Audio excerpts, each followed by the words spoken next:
nima qilishdi? Demak azizlar, va ibadur rohmanillazina yamshuna al-ardi hauna. Rahmonning suygan bandalari yerda ohista yuradilar, kamtarona yuradilar.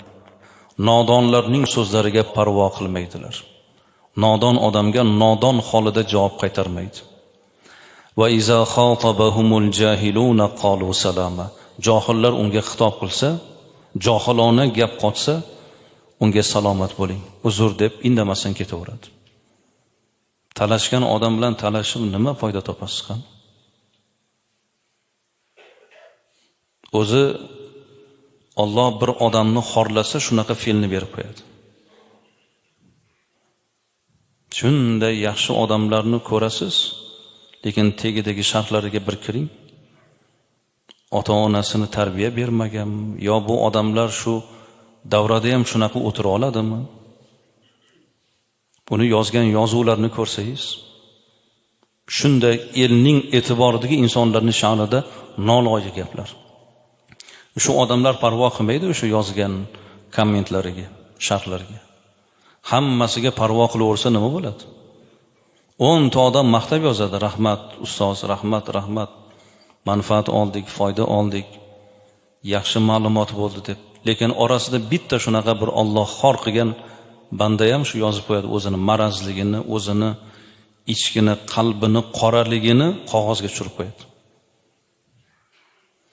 Bir yaxshi ustozni yuzingiz nuri bor ekan, chehrangizda nur bor ekan, ustoz, nuringiz o'chmasin deb yozsa, bittasi yozib qo'yibdiki, bular makiyaj qilib chiqadi yozib qo'yibdi. Imom xatib minbarga makiyaj qilib chiqadimi? Bu nima bu? Bu endi bu g'arazda, bu hasad bu. Ilmni xush ko'rmaslik. Nimaga biz bunaqamiz? Qur'ondan, hadisdan gapirib tursa ham noto'g'ri yozuvlar, boshqa narsalar. Odamlarni yaxshi ko'raylik azizlar. Odamlarni xatosi bilan yaxshi ko'raylik. Faqat kir izlaydigan odam, xato izlaydigan odamchi, u Alloh urib qo'ygan, u Alloh shu holatga tushirib qo'ygan odam u odam. U yaxshilikni ko'rmaydi. Odamlarni yaxshiligini bilmagan odam Allohning bergan ne'matini qadriga yetmaydi. U Allohga ham shukr qilmaydi. Bir-birimizni hurmat qilaylik. Inson birinchi o'rinda inson. Al-mu'min akramu alallohi minal malaika. Mo'min Allohning huzurida maloikadan ulug'. Farishtadek odam deymiz, o'zi aslida o'sha farishtadek deganimiz u farishtadan ulug' odam bu odam. U farishta nima uchun farishta? Unda nafs yo'q, unda shayton yo'q. Odam nafsi bor, shaytoni bo'la turib farishtani amalni qilyapti, u odam farishtadan ulug' odam. Masjidga kelib g'iybat qiladiganlar bor. O'zi namoz o'qidi, imomni ketdi, yana g'iybat qiladi. Nima bo'ladi? Ibodatingiz nima bo'ladi? Bu til bor-ku, odamni xarob qiladigan mana shu til bo'ladi. Hazrati Abu Bakr bir kuni qo'llari bilan tillarini tortib cho'zib tursalar, Hazrati Umar nima qilyapsiz desalar, meni olib boradigan joyga olib boradigan shu degan ekanlar. Mana shu til bizni musulmon qiladi. Mana shu til bizni kofir qiladi. Har bitta so'zimiz yo bizni yaxshiligimizga yoki zararimizga bo'ladi. Rasul akram alayhissalom man kana yu'minu billahi wal yawmil akhir falyaqul khayran aw liyasmut dedilar. Kim Allohga va oxiratga iymoni bo'lsa, faqat yaxshi gap gapirsin. Aw liyasmut bo'lmasa jim o'tirsin dedilar. Yaxshi gapni gapirishga mana bu rozi bo'lmayaptimi? Yuragi, qalbi o'lgur. Ichi to'la hasad, g'azabga to'lib ketdimi? Bo'lmasa jim o'tirsin deyapti. Oxiratni o'rtaga qo'yib, iymonni o'rtaga qo'yib Rasululloh nima deyaptilar? Kim oxiratga va iymoni bo'lsa, Allohga iymoni bo'lsa, oxiratga iymoni bo'lsa, faqat yaxshi gap gapirsin. O'sha kommentlar ham bor, bizni gapimizni yozma ko'rinishi bu. O'zi nutq ikki xil ko'rinishda bo'ladi. So'z ko'rinishida bo'ladi, yozma ko'rinishda bo'ladi. O'sha bizni gapirgan gapimiz bu, yozgan kommentlar, sharhlar ovozli shaklda emas, yozma shakldagi bizning so'zimiz. G'iybat deganda nafaqat uni gapirib ovozda eshitirish, yozma shaklda ham g'iybat bo'ladi. Virtual ko'rinishdagi g'iybatlar bo'ladi. Alloh o'zi asrasin bunaqa holatdan. Bir ayolni kelib Rasululloh sollallohu alayhi vasallamga maqtashdi. Kechasi bilan ibodat qiladi, kunduzlari ro'zador, ibodatda tengi yo'q, lekin bitta aybi bor, tili yomon. Qo'shnilariga, yaqinlariga, tanishlariga tili bilan ozor beradi deyishganda, la khayra fiha, uning ibodatida naf yo'q dedilar. Fa innaha fin-nar, u ayol do'zaxiy ayol dedilar. Ho ajab. Qani namoz, qani ro'za, qani qayerda qoldi? Shuning uchun azizlar, biz Allohni suygan bandasi bo'lishligimiz faqat musulmonlik suratimiz bilan emas, axloq birinchi o'rinda. Axloq joyida bo'lmasa, ibodatlarimiz bekor bo'lib qoladi. Demak, Alloh taolo suygan banda bo'lish uchun insonda hilm kerak, sakinat kerak, kamtarlik kerak, viqor, kibrdan xoli bo'lish kerak. O'sha kibr borda birovni natijasini, birovni fazilatini qabul qila olmayapti-da. Qabul qila olmayapti. Yer yuzida fasod qiladigan, g'iybat qiladigan odamlar, Alloh ularni shu kuyga solgan odamlar. Johil kimsalar ularga yoqmaydigan gaplarni gapirsalar ham, yaxshi gap bilan javob qaytaradigan odam bu Allohni suygan bandasi bu odam. Sizga johilona gapiryapti. Sizni sha'ningizga noloyiq gapni gapiryapti. Lekin shunday bo'lsa ham, faqat yaxshi gapni gapira olish, uning shu johilligiga sabr qila olish, bu Allohni suygan bandasining maqomi.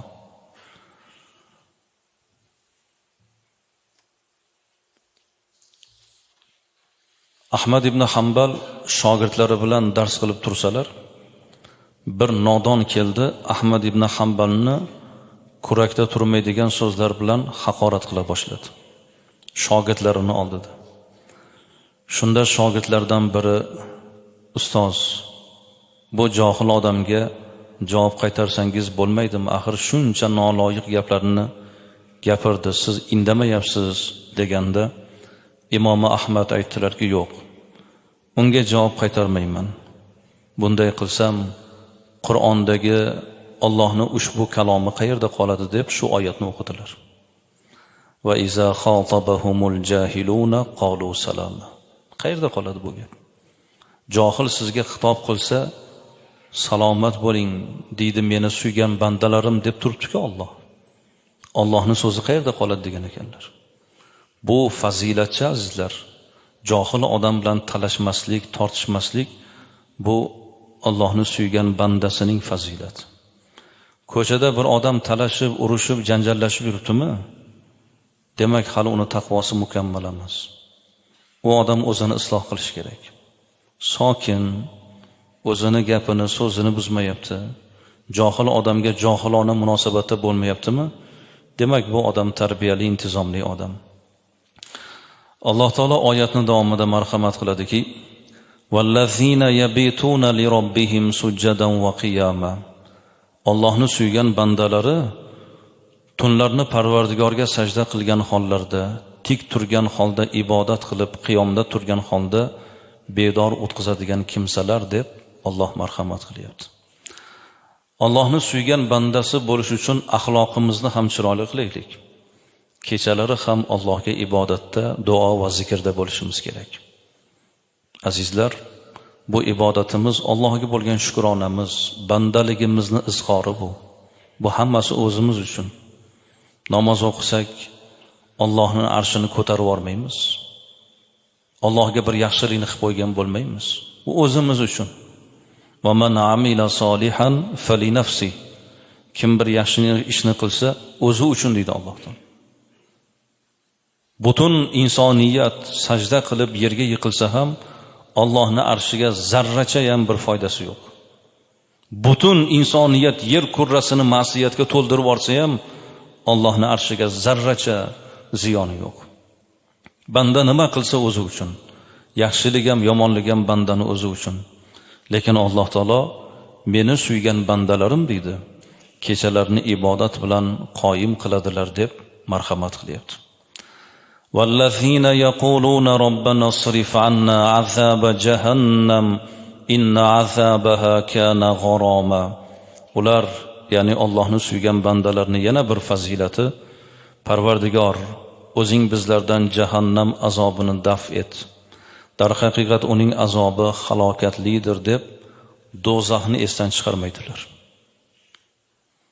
Do'zax esida turgan odam, suygan odam Alloh.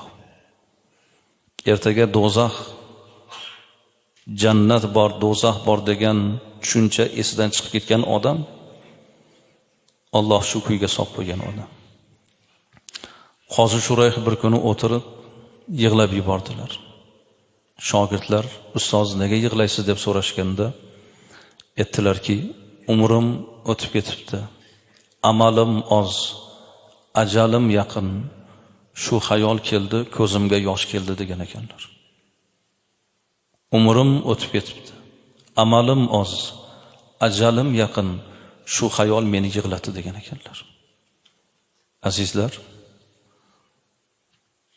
shamni shu'lasiga qo'lingizni bir tutib ko'ring. Olovga chida olasizmi?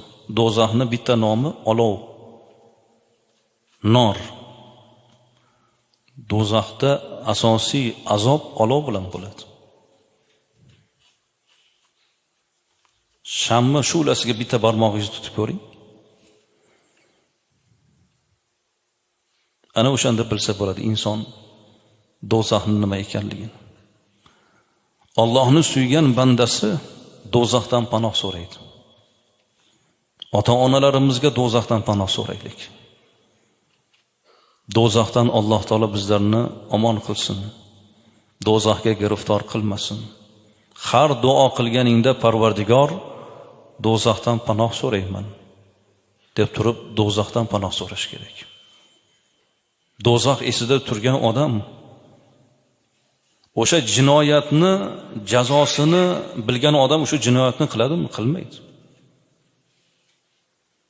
O'sha gunohning azobini bilgan odam, do'zax borligini bilgan odam gunohdan qaytaradigan unsurlardan bittasi mana shu do'zaxni esga olish. Innaha sa'at mustaqarra va muqama. Dar haqiqat do'zax eng yomon joy, eng yomon maqomdir deb Alloh taolo marhamat qilyapti. Do'zax esida turgan odam, Allohdan qo'rqqan odam, aqlli odam. Atammukum aqlan akhwafukum lillah. Eng aqlligilar Xudodan qo'rqadiganlar. Bu do'zaxni gapirish, oxiratni gapirish, o'limni gapirish bu dunyodan bezdirish emas. Muncha gapiraverasiz o'sha do'zaxni, o'limni deydi ba'zi birodarlar. Yo'q, bu dunyodan bezdirish emas bu. Aqlni kirgizish bu. Nima uchun shu gunohni qilyapti? Do'zax esida yo'qda. Ertaga jahannam bor. Ertaga buni hisobi kitobi bor.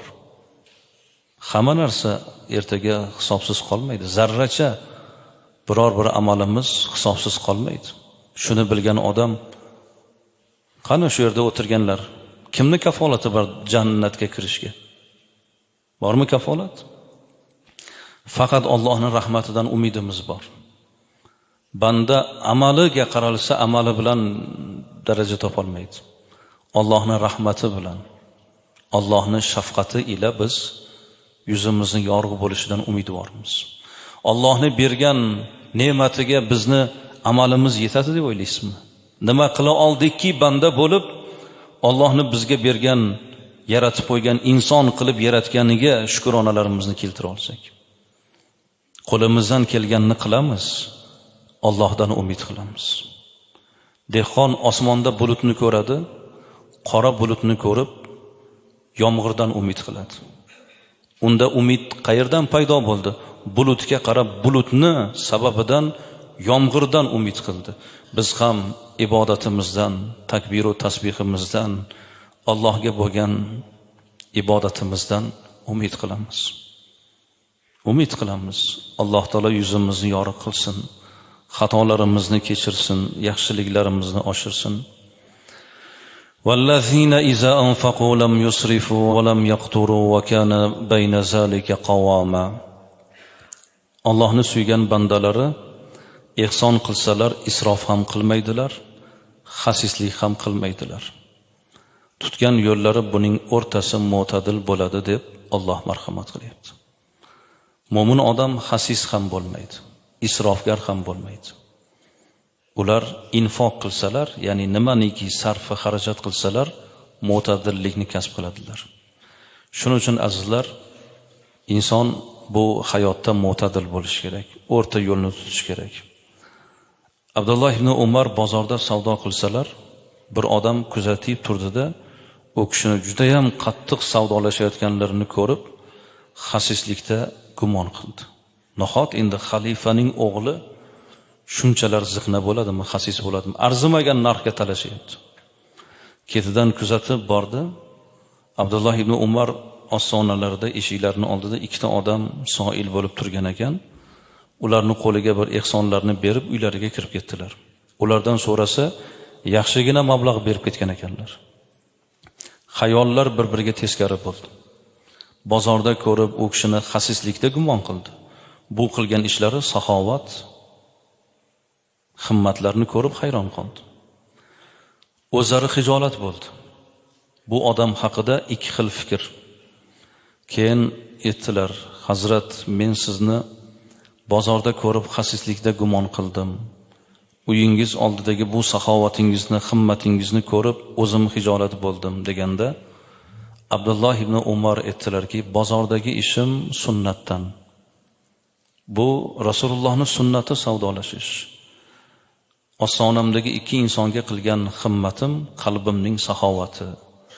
Na u xasislik, na bu isrof dedilar. Mo'min odam shunday bo'ladi. Mo'min odam o'rta yo'lni tutadi, kamtar bo'ladi. Demak, qarang, mana shu yerda Alloh bir qancha fazilatlarni sanab o'tdi. Mo'min odam kamtar bo'ladi, ohista bo'ladi, janjal suron qilmaydi, birovni g'iybat qilmaydi, kechalari bedor bo'lib ibodat qiladi. Mo'min odam saxovatda ham, infoq ehsonda ham mo'tadillikni o'ziga kasb qiladi. Do'zaxdan panoh so'raydi.